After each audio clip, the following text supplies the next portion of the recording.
I know it's hard to believe me, it's a good day. Somos el equipo número 1 conformado por Natalia Flores, Lizeth Castro, Jorge Monroy, Dante Moreno y su servidor Joel García. Y a continuación vamos a presentar el tema de tuberías como parte de la unidad 3 de la materia de análisis de fluidos. Para comenzar, hay que saber que una tubería es un conducto que cumple la función de transportar agua u otros fluidos. Se suele elaborar con materiales muy diversos. También sirven para transportar materiales que, si bien no son propiamente un fluido, se adecuan a este sistema. Los sistemas de tuberías sirven en general para el transporte de fluidos. Cuando el fluido pasa por una tubería, la energía de presión del fluido disminuye debido a la fricción y la energía interna del fluido aumentan. Su utilización o aplicación abarca una amplia variedad de usos, entre los que se incluyen los tubos para calderas, sobrecalentadores, precalentadores y otros elementos utilizados habitualmente en instalaciones, equipos para la generación de vapor y equipos intercambiadores de calor. Las condiciones de trabajo donde se utiliza pueden ser muy amplias, según el tipo de instalación y procesos de que se trate, y van desde los denominados pequeños equipos que trabajan a 15 kilogramos por centímetro cuadrado de presión y 300 grados centígrados, hasta sobrepasar en generadores de importancia los 150 kilogramos por centímetro cuadrado y 600 grados centígrados de temperatura. A continuación, hablaremos los distintos tipos de tuberías y algunos manuales sobre la instalación de sistemas de tuberías. Yo les voy a hablar sobre los tipos de tuberías metálicas. Existen varios materiales que pueden o de los cuales se elaboran diversos tipos de tuberías, pero se debe tomar en cuenta que dependiendo del material van a variar las características de las mismas. A continuación les voy a hablar de tres de las de uso más popular en el mercado, que son las de cobre, las de acero inoxidable y las galvanizadas. Las tuberías de cobre son las más comunes en edificios de vivienda. Y es que, aunque su precio es algo elevado, el cobre es un material muy resistente al deterioro por corrosión, y además de que también soporta bien las altas temperaturas. Utilizar tuberías de cobre representa varias ventajas. Primeramente tenemos la versatilidad, y es que este tipo de material se puede utilizar en instalaciones de fontanería, gas, calefacción y además también aplicaciones industriales como lo son la conducción de fluidos y el sector de la energía sostenible. De igual manera, otra de las ventajas de utilizar tuberías de cobre es su instalación, y es que se puede decir que en general la tubería de cobre tiene una instalación sencilla y rápida, pues se ensambla con uniones en frío o con soldadura por capilaridad, y de ser necesario algún cambio se puede desoldar y volver a empalmar. Además, dada su elasticidad, se puede curvar en frío y adaptarse casi a cualquier estructura. Una tercera ventaja representa la ligereza del material, y es que esto implica una reducción de costes en el transporte y el mano de obra al facilitar su manipulación. Otra de las ventajas que tiene utilizar este material está en su resistencia. Como ya se mencionó anteriormente, es un material muy resistente, pues es una tubería no inflamable y que tampoco emite gases tóxicos. Su buena conductividad térmica las hace muy seguras en presencia de llamas, e incluso se puede utilizar también para ambientes donde va a haber calores extremos, ya que su punto de fusión del cobre es muy alto. Incluso se puede decir también que este es un material criogénico, por lo que el frío tampoco le afecta.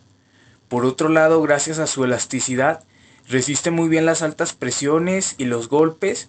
Además, las uniones por soldadura toleran también condiciones extremas, lo que lo convierte en un material muy seguro y confiable.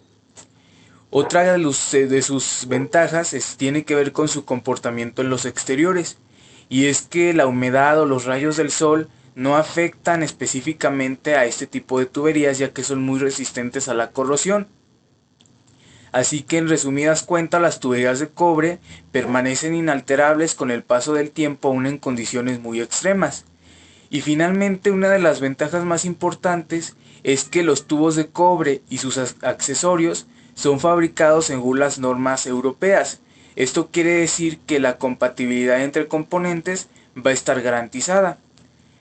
Sin embargo, como cualquier tipo de material, este también va a tener ciertas desventajas. Y es que los tubos de cobre, aunque son muy resistentes, no son infalibles contra la oxidación, ya que la única diferencia que van a tener con respecto a otro tipo de metales es que van a tardar mucho más en degradarse. Otra de las ventajas es que en ocasiones la reparación se puede llegar a complicar. Si se presenta una fuga, es necesario cambiar en ocasiones toda la pieza y dejar que el agua se seque para que la soldadura funcione. Esto supone que como mínimo todo un día no se tendría disponibilidad de agua. Y finalmente una tercera desventaja es que al ser el cobre un metal que no puede reproducirse por medios artificiales y solo se encuentra en la naturaleza, se requieren de procesos mineros para lograr su extracción, y esto pues produce que su costo se eleve, y además de que representa entonces un gasto o una inversión considerable al momento de decidir utilizar este tipo de materiales o este tipo de tuberías. Otro tipo de tuberías metálicas son las de acero inoxidable. Estas son menos habituales que las de cobre y también son más caras, además de que se encuentran con mayor dificultad. Se usan sobre todo en edificios cercanos al mar o en complejos marítimos debido al poder anticorrosivo del acero inoxidable, ya que resiste mejor la acción del agua salada que otros metales. También se utiliza mucho en diversas aplicaciones industriales. Entre las ventajas que puede llegar a tener utilizar tubería de acero inoxidable se encuentra principalmente la resistencia a la corrosión, pues el acero inoxidable es significativamente más resistente a la corrosión debido al agua y biocidas que el acero al carbono y que las fundiciones de hierro o el hierro dúctil. Esta ventaja permite que el tiempo de vida útil de los tubos de acero inoxidable sea más largo. Otra de sus ventajas es la fuerza y ductilidad. Este tipo de material tiene propiedades mecánicas más altas comparado con las tuberías de acero al carbón y de hierro. Esto permite la reducción del espesor de la pared de la tubería, que a su vez permite ahorros de costo en inversión. La mejor ductilidad también puede ser importante en términos de seguridad, por ejemplo, en casos de terremoto.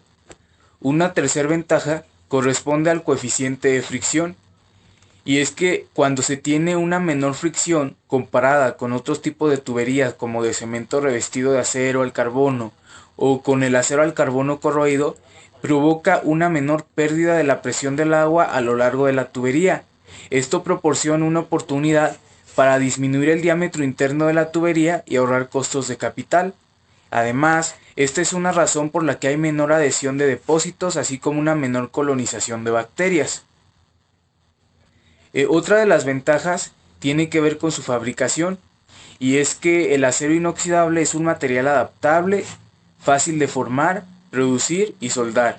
Estos beneficios, combinados con una buena ductibilidad, permite instalar y modificar tuberías con facilidad, y no hay nada mejor para las tuberías que adicionar una alta variedad de accesorios como por ejemplo ángulos de acero inoxidable. El mantenimiento es otra de sus ventajas, ya que gracias a la alta resistencia a la corrosión y a la fácil soldadura, se puede reducir drásticamente las fugas de agua tal vez de un 25% a menos de 5%, lo que permitirá ahorrar en costos. Y finalmente la durabilidad, que es una de las ventajas más importantes. Como el acero inoxidable es resistente a las grietas por corrosión, a la cavitación y al deterioro por la exposición del agua pura o contaminada, es rentable para periodos largos de uso, además de que no causa contaminación ambiental. Asimismo, esta resistencia, gracias a sus componentes, proporcionan hasta 100 años de servicio a pesar de las distintas temperaturas a las que esté expuesto. Sin embargo, también cuenta con algunas desventajas, entre las que se tiene pues principalmente su costo, y es que en comparación con otro tipo de tuberías tiene un costo bastante elevado. Además, su acceso, pues como ya se mencionó anteriormente, generalmente se fabrican más para aplicaciones industriales o aspectos del ámbito marítimo, y que es un material endotérmico. Esto quiere decir que las estructuras en donde se encuentran dichas tuberías de acero pueden propagar fácilmente el calor debido a las propiedades físicas de este mismo material, y esto en algunas ocasiones pudiera ser inconveniente, ya que las estructuras fácilmente podrían deformarse. Un tercer tipo de tubería metálica son las galvanizadas. El galvanizado es un proceso de tratamiento del metal mediante el que se previene que el mismo se oxide. Este tipo de tratamiento suele emplearse en las tuberías de entrada y salida del agua de los hogares.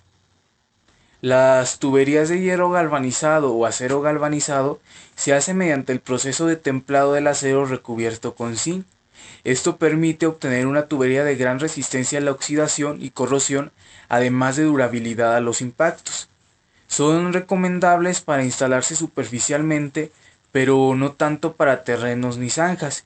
También es importante entonces que conozcamos sus ventajas y desventajas.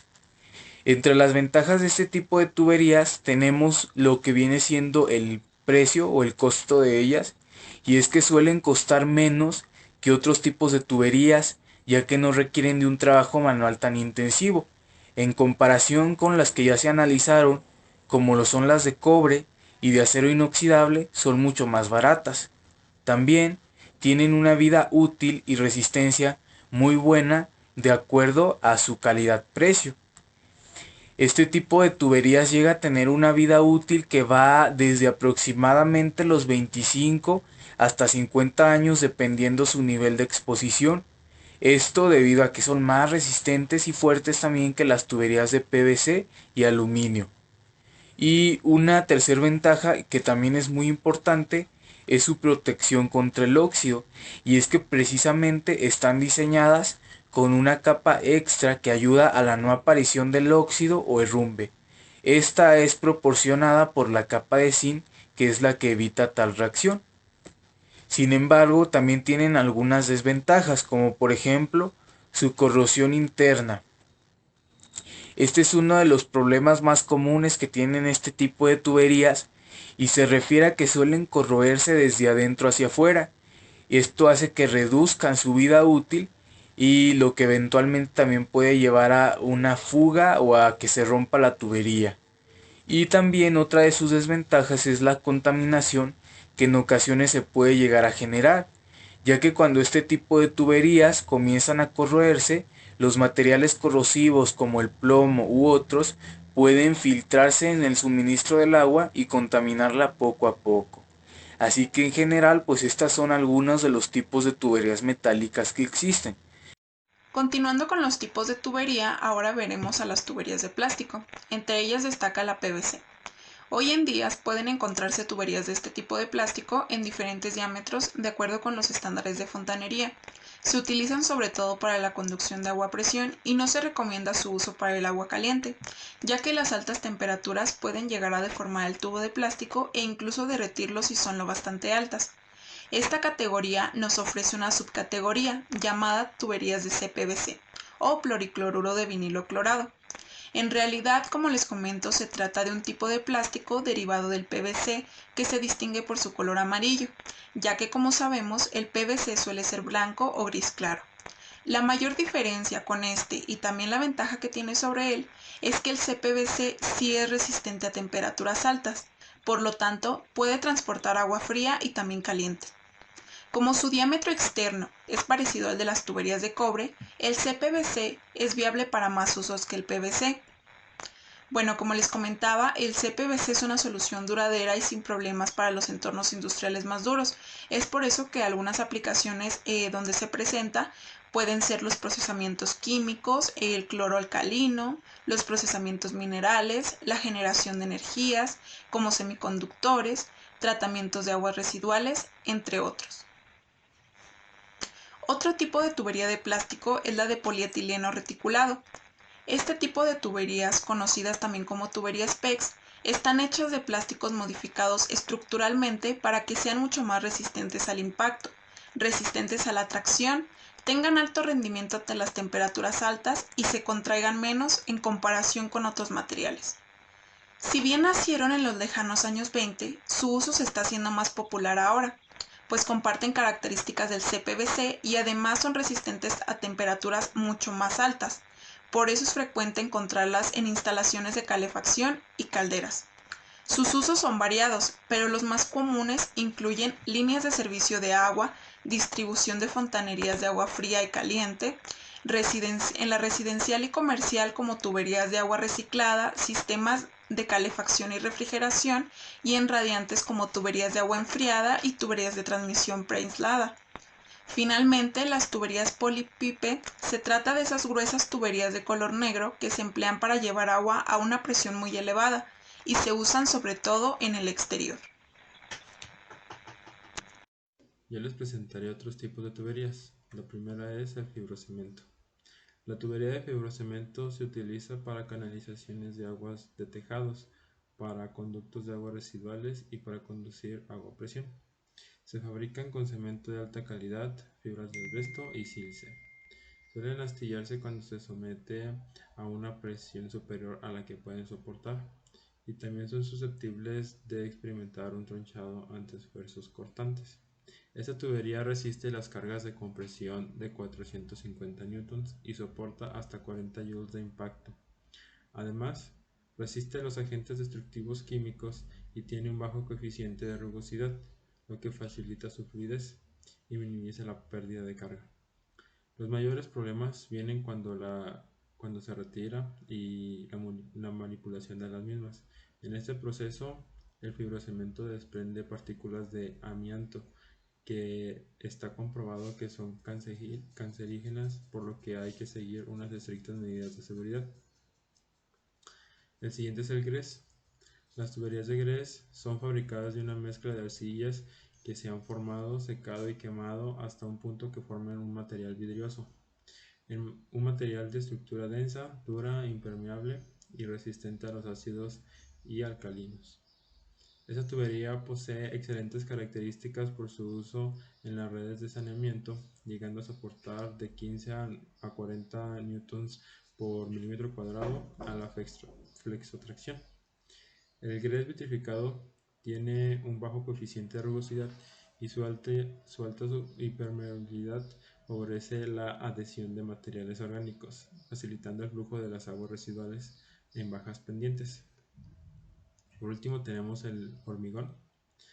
El hormigón armado es un material muy adecuado para la fabricación de tuberías, tanto de saneamiento como de abastecimiento, con o sin presión, cuyas características hidráulicas y comportamiento mecánico en general no se ven afectados por el paso del tiempo. La alta resistencia mecánica de tubos de concreto producidos con o sin esfuerzo tiene una resistencia a compresión del rango de los 32 megapascales a los 60 megapascales. Esto hace que la estabilidad de la estructura dependa de sí misma y no de las condiciones del suelo en el que se cimenta. Por lo tanto, no tiene una rotura frágil, como ocurre con tubos de material homogéneo. Bueno, a continuación yo les voy a hablar sobre algunos manuales para la instalación de tuberías que pudimos encontrar. Por ejemplo, en México encontramos algunos. Uno de ellos fue el manual para la instalación de tuberías para drenaje sanitario. Entonces, a continuación les muestro este manual. Bueno, a continuación les muestro el manual de instalación de tubería para drenaje sanitario. Lo pueden encontrar en la página de conagua.gov.mx, que es la institución que se encarga de este tipo de áreas.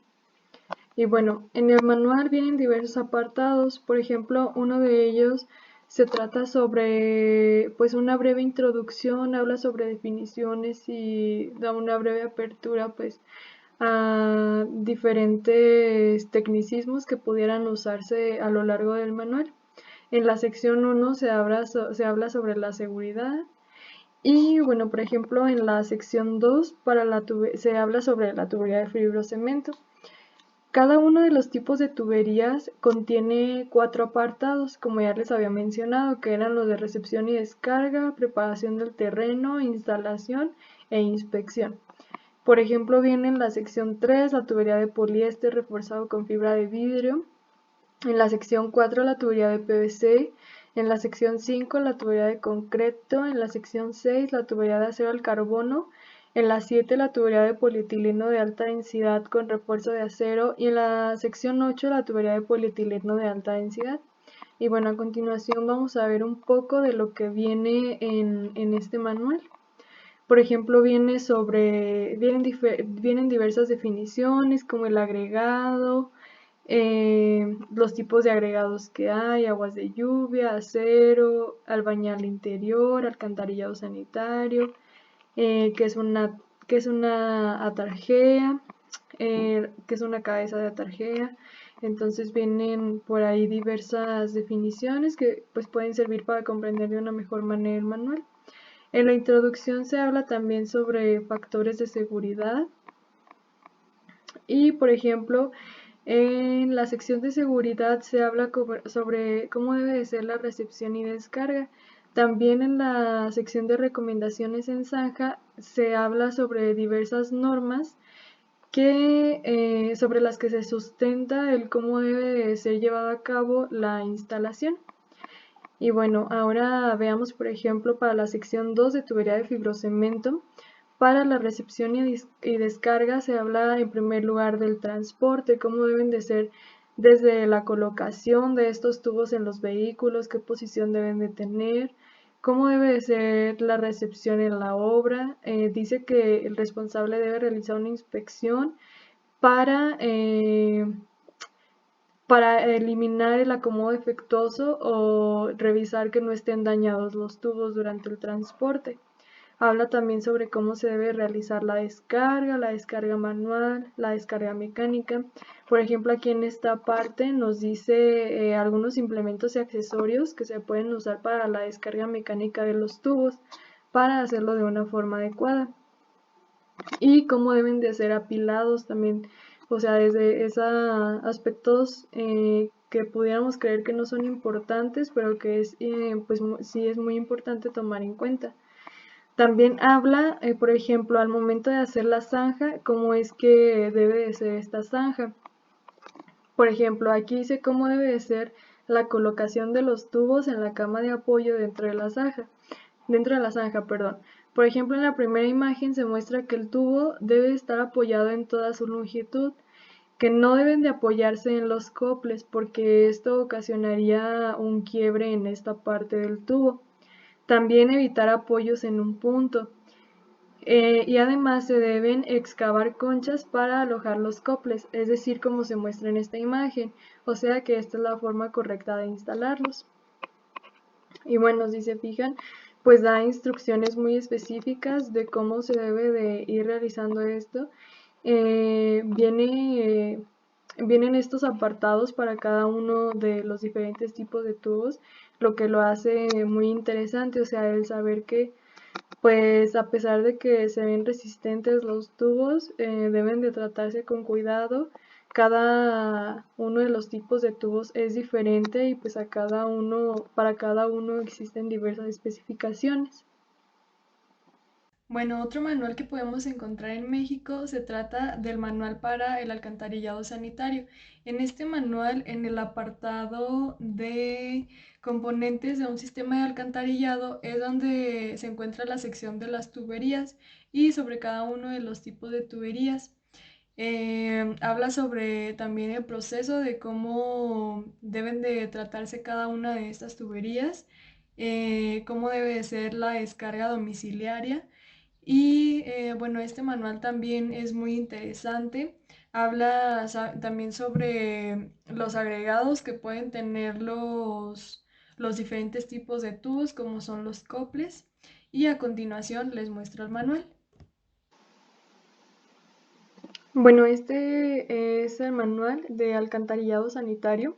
También lo pueden encontrar en la página de conagua.gov.mx.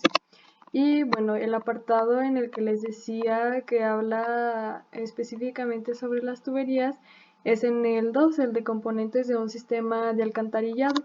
Si se fijan es 2.1 tuberías, habla sobre las tuberías de acero, la protección de superficie interior y exterior para tuberías de acero, concreto simple y concreto reforzado, por ejemplo el cemento, los refuerzos, los agregados, una sección para agua, y luego habla sobre el concreto reforzado con revestimiento interior, sobre las tuberías de poliéster reforzado con fibra de vidrio, las tuberías de policloruro de vinilo, las de PVC, los tipos de pared estructurada en tubería de PVC, la información específica de la tubería de PVC.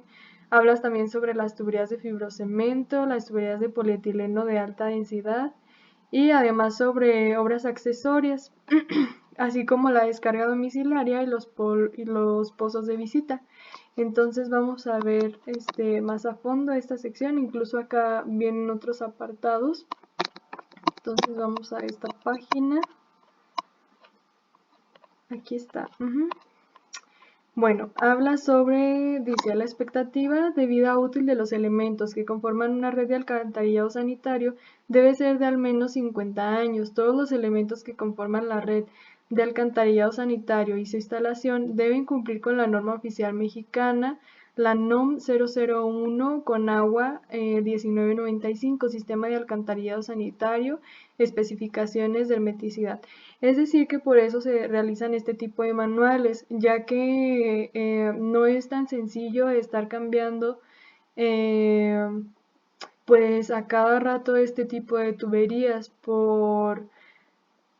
porque esto llevaría mucho tiempo. Entonces, por esta razón existen manuales desde cómo debe ser el transporte de estos tubos hasta cómo debe ser su instalación, cómo deben de ser las zanjas para la instalación de estos.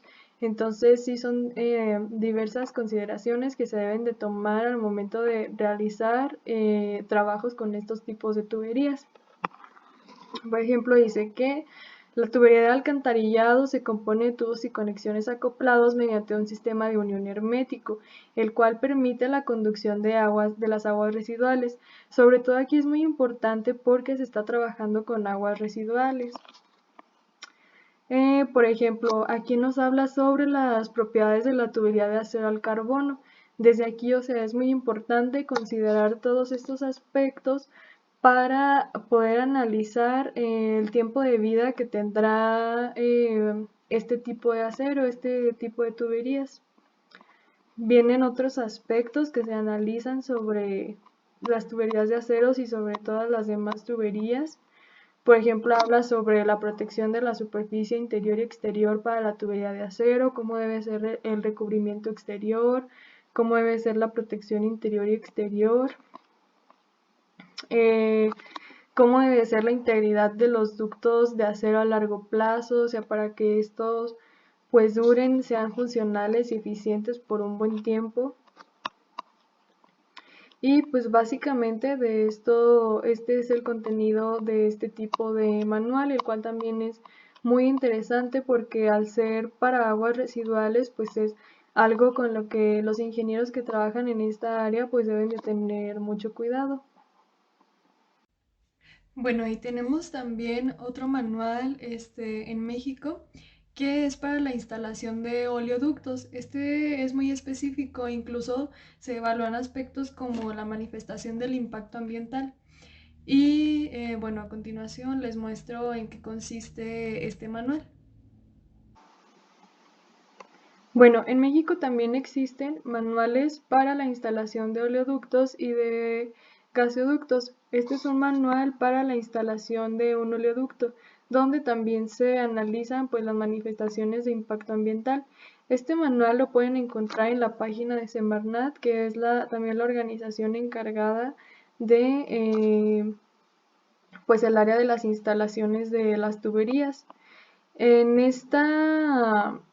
este manual no se encuentra específicamente un apartado sobre tuberías, pero se menciona varias veces en el manual. Por ejemplo, se habla sobre cómo debe ser la preparación del sitio para la instalación de la tubería. También se habla sobre diversas cuestiones sobre, por ejemplo, su almacenamiento, cómo debe ser también, cómo debe ser el transporte de estas tuberías.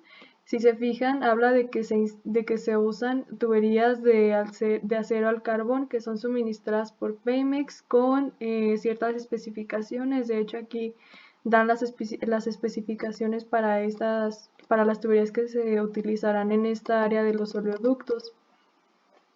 También habla sobre cómo debe ser el doblado, alineado y soldado de una tubería, porque al ser un oleoducto pues se debe de tener muchísimo cuidado sobre estos aspectos, igual sobre la duración, cómo debe ser el traslado para que las tuberías no vayan a sufrir algún tipo de daño. Así que bueno, este manual también es un manual muy interesante.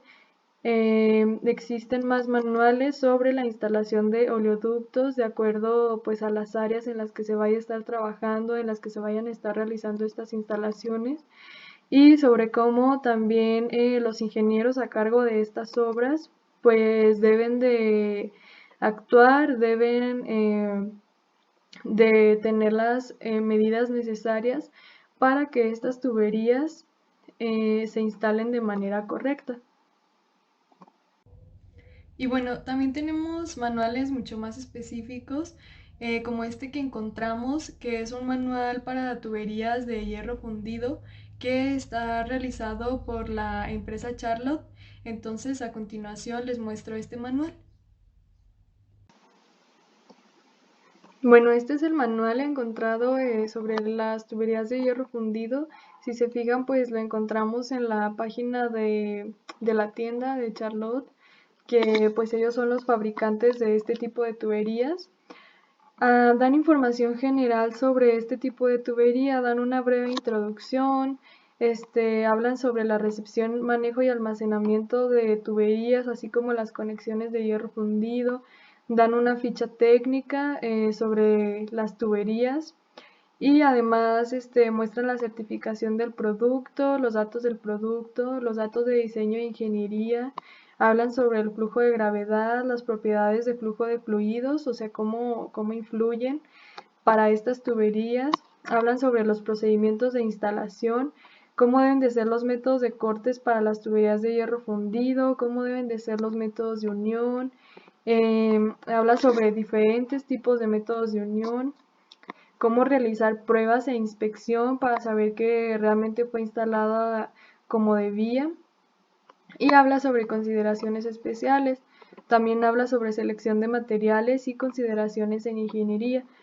Por ejemplo, aspectos como la temperatura máxima de trabajo, la expansión térmica, la atenuación del sonido, el hierro fundido enterrado. Entonces bueno, este manual me parece muy completo, siento que da muchísimas especificaciones sobre este tipo de tubería, la tubería de hierro fundido. Entonces también me parece muy interesante porque pues al ser más específico se encuentra muchísima más información de cómo se debe trabajar con este tipo de tubería, y de esta manera pues se garantiza que la instalación con la que nosotros estemos trabajando pues podamos realizarla de una manera correcta.